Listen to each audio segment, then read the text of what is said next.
Welcome everyone to today's panel, Churn No More, Innovative Ways to Keep Customers Close. I'm Jenna Clark and I'm thrilled to be joined with our fantastic panelists today. First, we have Stéphane Plateau, Director of Customer Strategy and Analytics at HelloFresh. We then have Adam Mills, Insight, Loyalty and Strategy at the Wine Society. And then Abdul Khalid, Head of Digital Customer Experience and Digital Products at Eon Next.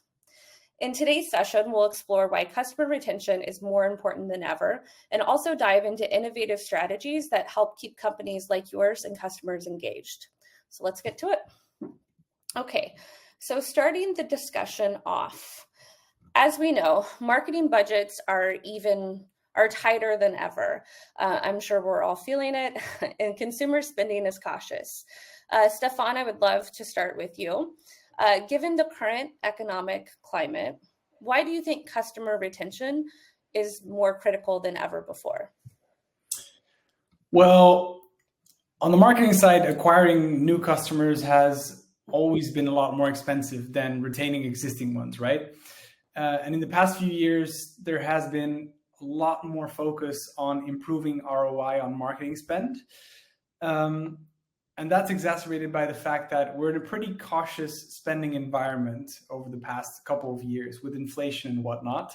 So customers have become more selective than ever of what brands they're willing to spend on because, well, among others, they know that in most sectors, there are a lot of options to choose from. So it's more than ever in the interest of businesses to retain customers because once they churn, it becomes very costly and difficult to lure them back. Awesome.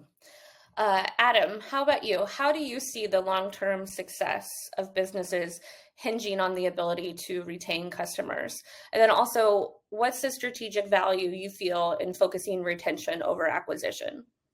I think, kind of to Stephane's point, businesses are focusing more on retention because we're all cash strapped, right? We all can't spend as much money as we historically have on big acquisition. And I think there's a couple of things. So from our perspective, we're a mutual cooperative, but we're a membership organization. So our kind of outlook is probably slightly different to a classic online retailer, for instance. But we're really lucky that as a membership organization, it means that we kind of continue our retention follows through into kind of successive years.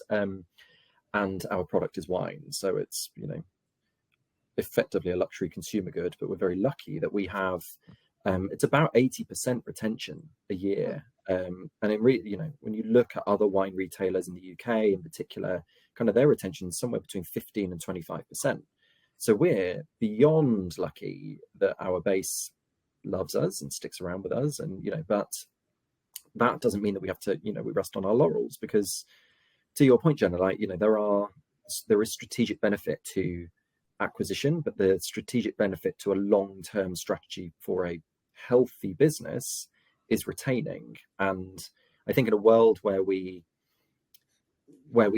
seeing behavioral changes as we kind of continue that digital transformation, as we start to see more and more retail move online, the choice is broader, and markets are becoming much more homogenous. You have to have a point of differentiation, but it's also really easy to be really brand disloyal now. And that's why we're spending so much money on acquisition. And Abdul, I'd love to kind of hear kind of from your perspective, obviously in a world where utilities effectively kind of, what does that look like when you're talking about retention and kind of bringing people through? Yeah, I mean, some of us would consider wine a utility as well. Yeah. I know my retention's a lot higher than 80%, but let's dive into that. So talking about churn itself, Abdul, what are some of the common factors that you've seen lead to customer churn, and why do companies often struggle to identify? Well, when it comes to churn, I guess there's always differences between industries and markets and even regions. But I wanted to sort of provide some data and stats to give us some sort of baseline. So I looked at some research to see what are the common factors that transcend markets and industries and regions. So looking at some research, I found that according to a research study by New Voice Media, 67% of churn is down to poor customer service. Accenture mentioned that 66% is down to a lack of perceived value. PwC done some research and saw that 41% is down to finding better pricing elsewhere, and 55% of churn is down to onboarding. Now, what's interesting here is then if you look at some of the solutions based on research as well, Gartner say that proactive customer service can lead to full percentage point increases when it comes to NPS or CSAT scores. And then there's also research that shows that personalization can reduce churn by 40%. So if you look at some of the barriers and the reasons for churn, and then so some of the solutions, it does come down to actually knowing your customers and their wants and desires as much as you can. So if you look at the 40% of reduction in churn down to personalization, that can help you with the common challenges around perceived value, for example. One of the reasons why customers and perceived is a very key word there, because there's a impression that there's a lack of value because they're not getting tailored services that would unlock value that they perceive as value to themselves. Whereas you look at the pricing issue, again, personalization in that regard will help you unlock better pricing, better value of that pricing for yourself as a customer.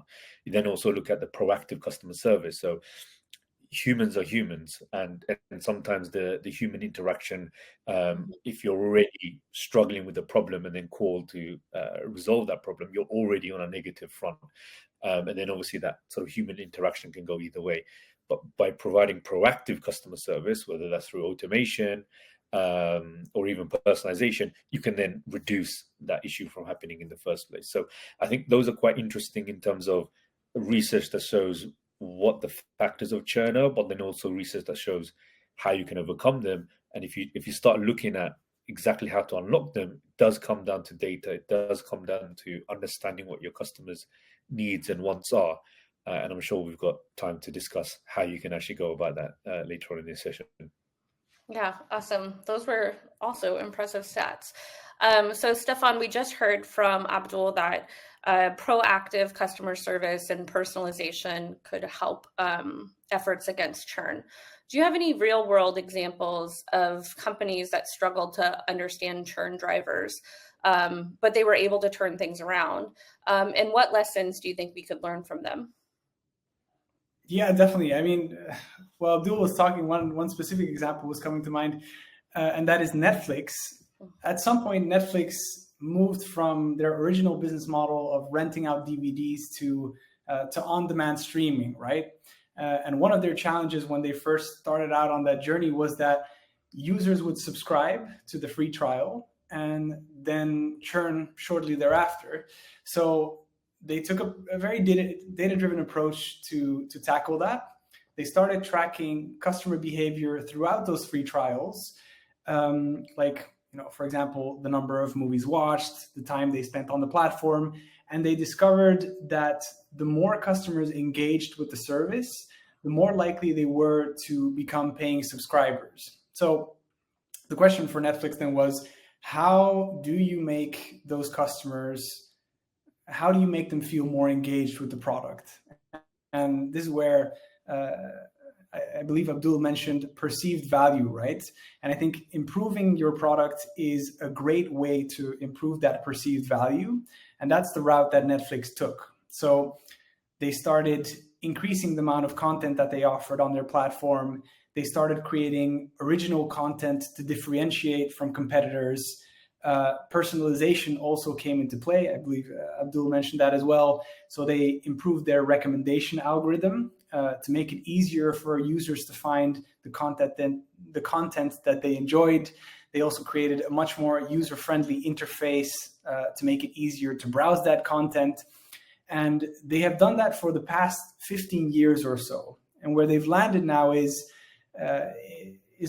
on a service that fulfills pretty much all your entertainment needs. You can spend an entire life on Netflix, and it's so convenient that it's really difficult for a customer to leave and find a viable replacement. So I think it's a great example. I think Netflix is a great example of how continuous innovation powered by a deep understanding of customer behavior can kind of stave off that churn challenge and create a really loyal customer base. Awesome. Thank you. I would love to just shift the conversation. We've loosely mentioned it, but identifying metrics. So we know that NPS is a well-known tool and metric for measuring customer satisfaction, but its potential for estimating churn is often underestimated. There's several reasons for this. I know personally, sometimes my mood could impact how I fill out a survey or rate a particular product or give them my score. So Adam, I would love to hear from you. How can companies use NPS as a predictive tool for identifying customers at risk of churn? I think if we all knew this, like this is like, we'd be very rich if we all actually had the answer to this one. I think there's a couple of bits, and I think kind of Stefan and Abdul have kind of touched on some of this as well, but kind of to set the scene, I guess, we obviously need to benchmark NPS, and it's really difficult in a world where, especially in our world, where we're quite unique in our industry, but you have to kind of see what's going on. The Institute of Customer Service run, certainly in the UK, something called the Customer Satisfaction Index, and that's coming out at, I think it's about 75 in the UK at the minute. The highest ever was 78. That was back in 2022. From a business perspective, we're at kind of late 80s, early 90s. So we know that we do a great job, but that is a very specific view. Like, you know, the people that are going to be filling in surveys to give us an NPS score are either promoters, they bloody love us, or they're detractors. They've had a really terrible experience. So you end up with a natural bias to anything like NPS or CSAT because of the people that are filling it in. Passives obviously give you a really interesting chunk in the middle, but actually, to your point, Jenna, like there are so many factors as to kind of why you would give a score at a given point, whether that's NPS or CSAT or ratings and reviews or anything. So having the conversations about the people that aren't filling in the surveys becomes more important as you start to think about predictive, because ultimately it's your behavior that leads you into that conversation, whether that's a survey or whatever, that tells you what's going on. So from our perspective, we know probably 3 years before you lapse when you're going to lapse, because we know what our curves look like.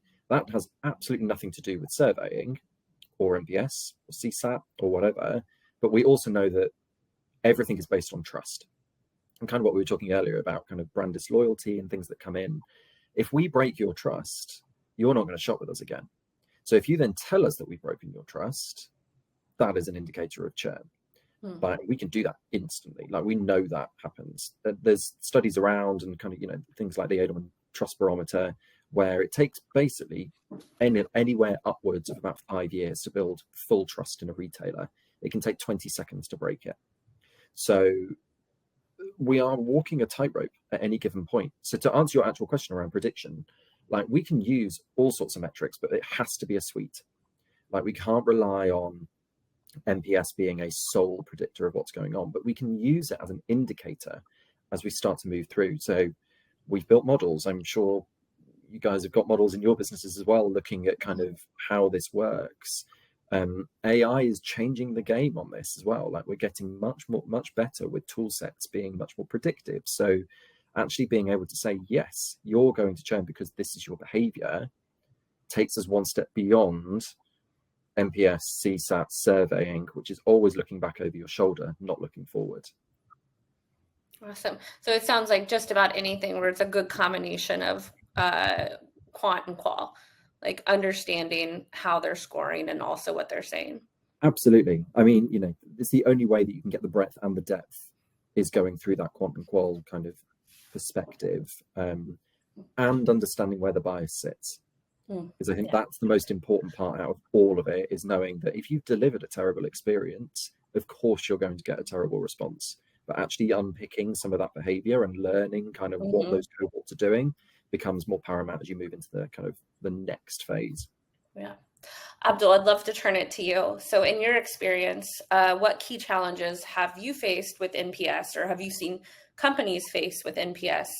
And how have you overcome it, or how have you seen other companies overcome it? there's quite a few things. NPS is like Marmite for a lot of companies. You either love it or hate it. So there's probably a few challenges. For this session, I'll just touch upon three. The first one being an over-reliance on NPS, which is essentially what Adam just mentioned there. Number two would be a lack of action on the feedback that you get from NPS. And then number three will be the inability to link NPS scores to some sort of outcome. So we break each of those down. Again, won't talk too much onto the first one, which is the over-reliance on NPS, because it's pretty much what Adam mentioned, and totally agree with all of his points there. Very much using NPS as the trigger point to then allow further deep dive to make sure that you're using and supplementing the NPS scores with other richer sources of data and other research methods, because obviously NPS, exactly as Adam mentioned, only cover a certain section of the audience, and it's also infrequent, so it's not a frequent touch point. So that's the first one. The second one is the lack of action on the feedback, and I think a lot of companies can fall into this mistake of essentially reporting on NPS without actually having any actionable processes in place on the back of it. So the first thing is make sure you share the insights across departments, which sounds so obvious, but it's such a common thing that gets overlooked, especially at large organizations. Do the people that have to actually action the relevant scores that come out of your NPS research have access to the information and the insights that are coming out so they can actually improve it? That's number one. Number two, how can you set up processes to address the issues from the detractors quickly? And I think that's the key thing when it comes to detractors. As sort of Adam mentioned as well, that there is a short lifespan as to at what point that they will actually churn. So how do you get in front of them and make sure you're fixing and reacting to those issues quickly? And that can be somehow linked to, or sometimes linked to, organizational structures. Do you have systems and processes in place to be able to react to those? In my team at the moment, Next, we have an acceleration squad, which is essentially by name and by definition set up to react to those issues as quickly as possible. And then closing those feedback loops. So one of the great ways to turn detractors into somehow on the path to promoters is to actually communicate with them. So yes, we heard that you were complaining about X, Y, and Z. Here's what we've done about it. So I think that also really helps. And then the final point, as I mentioned, was to link those NPS scores to some sort of outcome. It can be financial outcomes, or sometimes it can even be churn related, etc. Just to make it tangible. So it's not a vanity metric. It actually becomes that you can use to actually drive action and realize some sort of value within your organization. Yeah, closing that feedback loop is so important. And I feel like, just as you said, the sharing out the responses and reviewing and addressing is so often overlooked. We use NPS internally, and all the time I hear, oh, well, but they always say that, or they always say this. And people kind of forget that even if it's something they always say, you still need to come up with a plan to address it. But let's say that we have identified our drivers.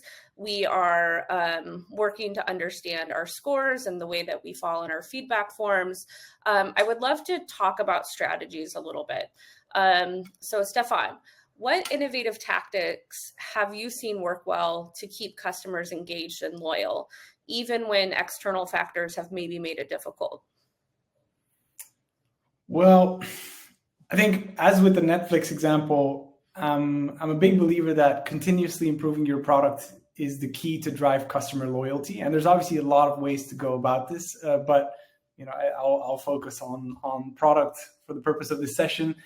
For any kind of product, and particularly in a subscription business, it's easy for customers to get disengaged if you're always offering the same thing, particularly with the attention span that consumers tend to have nowadays.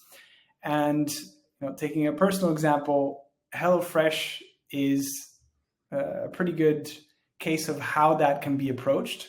If you look back at the original product that HelloFresh offered, there were around 15 recipes per week on the menu, and you would get a few of those recipes pre-selected based on the preference that you had.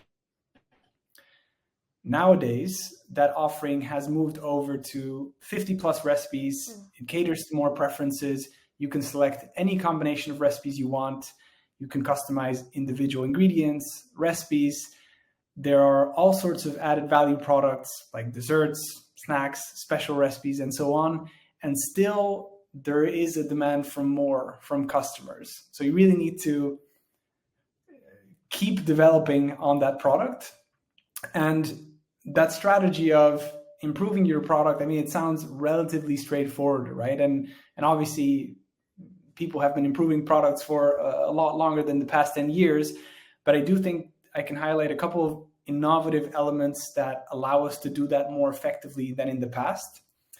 One of them is leveraging data. And I know that nowadays everyone knows that data is important, but I can't help but to start there. I think data is the key to understanding customers and how to keep them. We can use feedback data to understand customer pain points and address them. We can look at behavioral data to see what products and recipes customers are engaging with. We can create data by experimenting with new products to see what resonates, and so on. So ultimately, we have a lot more access to data nowadays, and we also are better at processing that data. And I think that allows for arguably more innovative element, and that is personalization. And Abdul mentioned that a couple of questions back as well.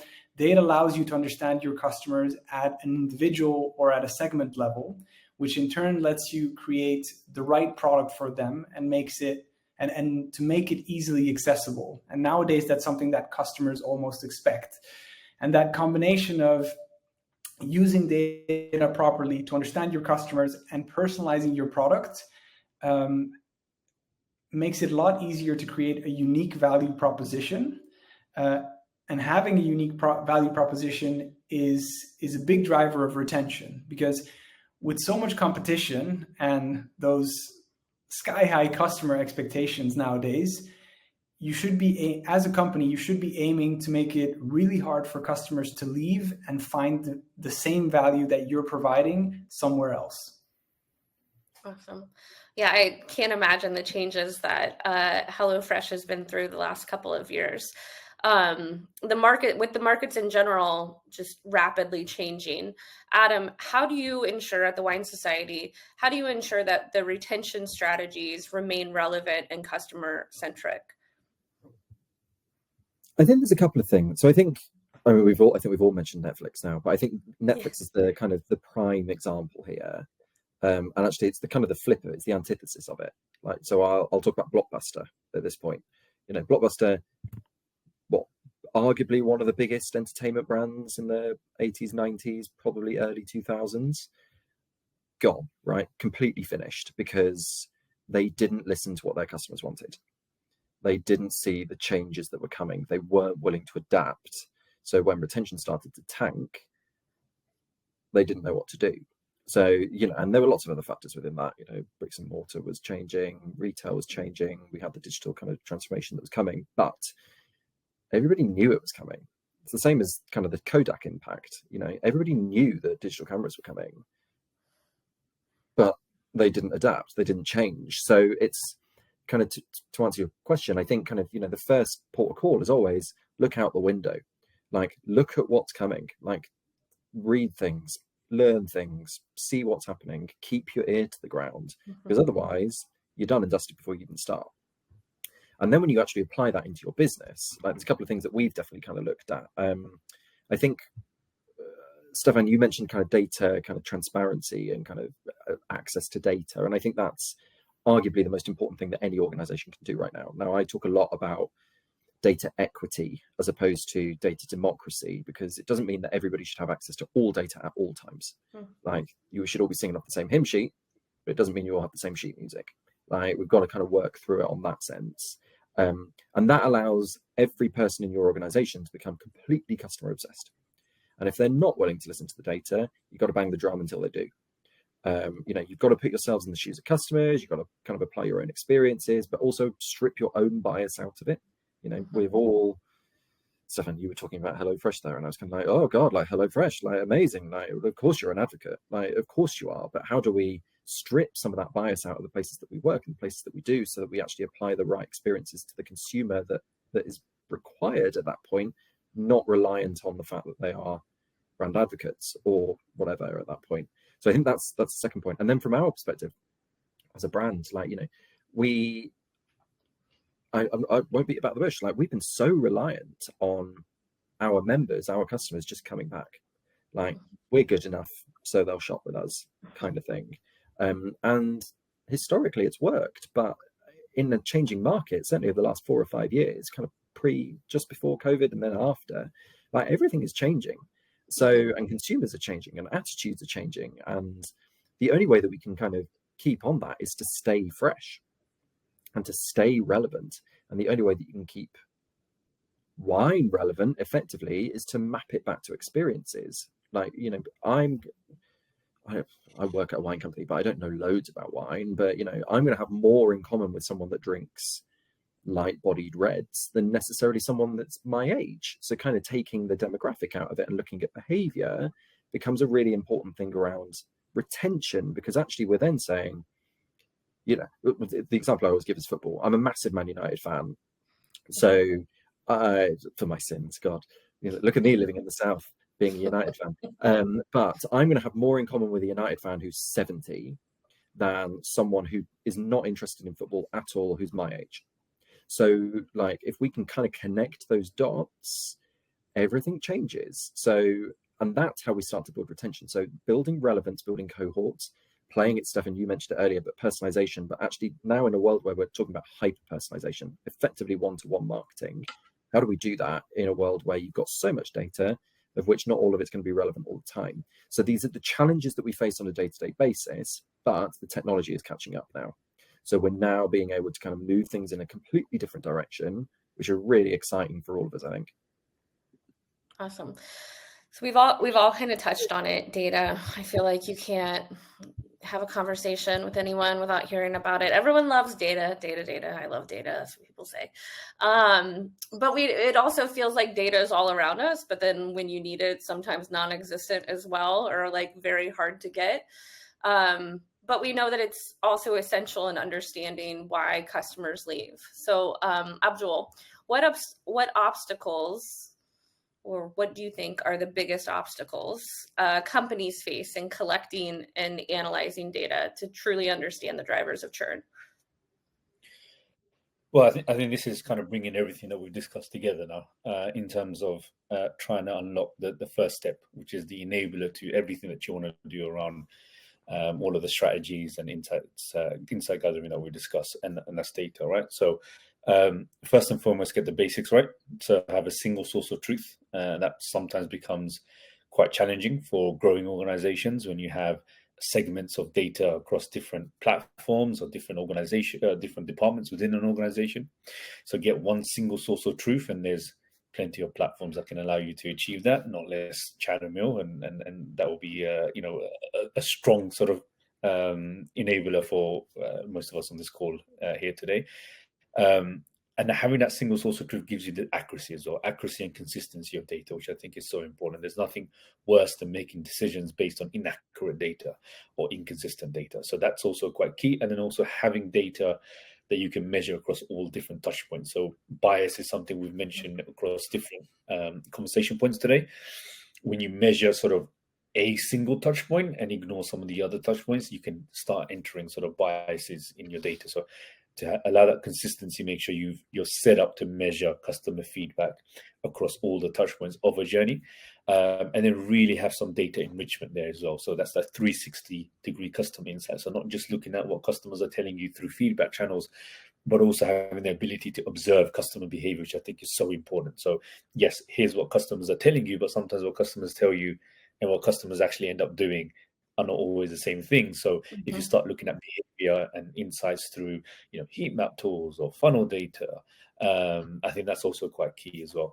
And then obviously we discussed segmentation quite a bit. So being able to use that data and then segment it across different sort of personas or customer segments that you have really allow you to then go towards the direction of personalization.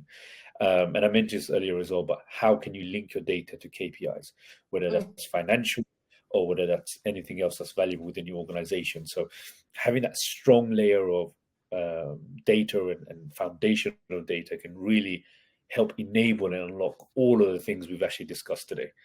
So that would be sort of my advice of where to start and try and tackle that as a starting point. Another part of data that I find triggering is the word insights. Everyone always wants the insights. So they'll be like, but what's the insight? I need you to give us some insights. And there's a lot I could probably go on for hours about that. But Stefan, would love to hear from you. Do you have any practical advice on companies struggling to turn their data into actionable insights? Yeah, I mean, it's a big question, and I think it depends heavily on what type of products, and customers you're working for, and what type of data you have. I would start with making sure the foundations are in place. When I say foundations, I'm again talking about data. You need to make sure you have enough volume of data and make sure that your data quality is in a good place before trying to convert that into insight somehow. Beyond that, my one piece of advice would be to really try to understand, and Abdul mentioned this to a certain extent already, you would want to try to understand the different customer segments you are catering to make your insights a bit more tangible. So to improve retention, you want to identify churn indicators and customer pain points. And in most cases, there aren't one-size-fits-all solutions. Rather, there are small changes that you can make to improve the customer experience for specific customer groups. And that's, in my experience, it tends to be easier to find those specific pain points. And in aggregate, the changes that you make based on those insights or pain points can have a more significant impact on the overall business than just these kind of very broad product improvement insights. So my advice, to summarize, would be to look at data with a bit more nuance to understand the different purposes your product is fulfilling. So for example, how can you fix the pain points of not your entire customer base, but of Adam and a 70-year-old Manchester United fan after a tough weekend fixture? Did you say he was 70? 70? I mean, Adam mentioned a 70-year-old I man. look great for my age, you know. Okay, I know we're running out of time, some of us literally. So let's get to future trends and then any parting advice we have. Before we get to that, I just want to remind anyone watching that if you have any questions, feel free to put those questions in the chat and they will be addressed afterwards. But let's get to future trends and advice. Stefan, looking ahead, what emerging trends or technologies do you believe will have the biggest impact on customer retention? I mean, is artificial intelligence a cop-out for this question? Because that's the obvious one. I mean, look, we talked about the importance of analyzing data and personalization in the customer experience, but analyzing data is quite complex, especially if you want to do it at that more granular level. And personalization at a customer level is also often quite challenging. And both of those things tend to require a lot of hands-on work, a specialized skill set. So my expectation would be that in the coming years, AI will make both of those processes much easier. And it's not that far-fetched to imagine a world where you ask an AI tool to identify what are my retention improvement opportunities in the data that I'm providing, and create personalized product recommendations to customers with limited human input required. So imagine a Netflix, but across all sorts of other products and without the need to have 200 software engineers or data scientists creating something like that.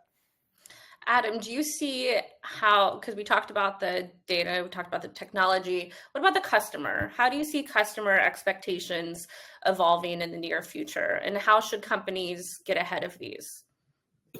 God, that's big. Yeah, nice. Throw that one out there.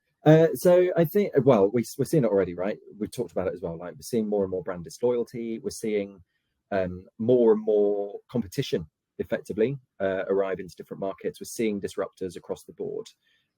So things are changing. But equally, we are in a world where, certainly in the UK and probably kind of across the globe now, we're in a world where cost of living is still biting. So every penny counts. Wallets are shrinking. Disposable income isn't really a thing right now in most of the West, really broadly. So we're all fighting the same battle. And I think the big thing that we're seeing from a brand perspective is that race to the bottom. So, you know, every brand is trying not to do that, but it is happening in certain industries. Look at what happened to Nike last week, right? As another prime example of a brand that kind of put almost too much emphasis on their own brand and the fact that they would retain anyway, but actually took half their business out at the same time. So there are these changes that are happening at much, much bigger scale than what we can even talk about right now. But from a customer perspective, like, the customers are really putting their money where their mouths are. Like this is a change, like this is a massive shift, and because it's not just younger consumers anymore, it's not generational. Like the average age of a Wine Society member is 61. We are seeing all of our members, whether they are above or below 61, becoming much more brand loyal across what they shop generally. Groceries, retail, clothing. Like the number of brands that are coming back when we ask them who they shop with is growing and growing and growing and growing, typically towards discounting. So we're seeing this massive shift. So to answer your question, Jonah, that's a very long-winded answer, but I think we're seeing this change in the market where everybody is worried about spend, worried about money. We are in a moments economy, an experience economy. We are seeing the lipstick effect. And every brand, every kind of industry is seeing this, certainly in a retail space. So we need to change kind of our approach to make sure that customers are always first, and kind of what I think we've all been talking about, how we get everyone obsessed by it. Awesome. Thank you so much. And we are really approaching time. So thank you all for sharing such valuable insights. I do have one final question to end us out. Before we wrap up, I would love if we could just rapid answer one final piece of advice from each of you on how companies looking to inform or improve their customer retention in 2024. What's that one piece of advice? Stefan, I'll start with you. It's a good question. I would say that maybe not necessarily for 2024, but thinking beyond, as we get better at collecting and analyzing data, it will become a lot more important to understand retention at the most granular level possible. Because at the end of the day, we're still dealing with individual customers with unique needs. And the more you can tailor your product to those needs, for example, through personalization, the more you can differentiate from competitors that are providing a one-size-fits-all solution and really drive retention. So starting to think about the long-term foundational aspects of making that a possibility should be a priority for every business, particularly subscription businesses. Awesome. Abdul? Don't sit on feedback, get into action mode. So don't end up building mountains and mountains of research and insights and feedback and then end up doing nothing with it, or end up waiting for the most perfected solution that you can ever think of. Because by the time you've done that, who are you serving really? Yourself, because the window of opportunity is gone. So get into action mode as quickly as possible. Love that. And to finish us off, Adam. Can I add one more rather than just doing one? I think kind of we touched on it a little bit earlier, but look out the window, know what's going on in your market, know what's going on more generally across your industry. Be relevant to your customer. I think, Stefan, you've kind of touched on it there and hit the nail on the head around personalization, but actually just being relevant at the right moment in time to your customer is the right thing to do. And it's more like, and then Abdul, I think you've absolutely nailed it, like speed to insight, speed to execution. Like these are the two massive things that will really kind of move us on and again, change how we kind of hold on to customers. Awesome. Well, thank you again so much for joining us. This has been so much fun. Retention is really the new growth frontier. So we hope that today's insights will help you take your strategies on customer retention to the next level.